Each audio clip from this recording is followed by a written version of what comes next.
B'investiment ta' ftit anqas minn 2 miljuni, triq il-qarjenza f'Birzebbuġa li kienet qisha wiċċ il-qamar meta tgħaddi bil-karozza minn fuqha, inbidlet f'waħda li ma taħsibx biss fis-sewwieqa iżda anke fil-persuni li jkunu mixjin fit-triq.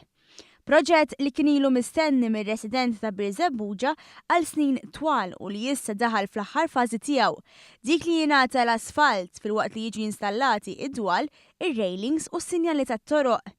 It-triq mhux biss twessed biex minn karreġġata waħda issa għandha 2, iżda tinkludi wkoll spazji għal parkeġġ.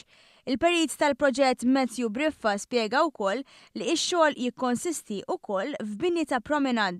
Li sar kien twessieħ tal-promenad, sar promenad ġdid, se jsir l-asfalt ġdid, mexxejna s-servizzi, parking base ġodda u issa jonqos saf ta' asfalt u tabelli u sinjali relatati mal-proġett. Il-Ministru għall-Infrastruttura Ian Borch qal li x-xogħlijiet li saru f'din it-triq ma kinux faċli anke minħabba it-traffiku kbir li jgħaddi minnha. Tenna li x-xogħlijiet li saru se jkunu qed jagħtu dera xierqa li naħa t'isfel ta' Birzebbuġa bħala parti mill-pjan tal-Gvern ta' riġenerazzjoni għaż-żona. Il-Ministru spjega li dan il-proġett se jkun segwit minn aktar proġetti fosthom fir-Rabat filwaqt li għaddejjin diskussjonijiet biex Aġenzija Ambjent Malta tibda tamministra il-promenads u l-ġonna pubbliċi.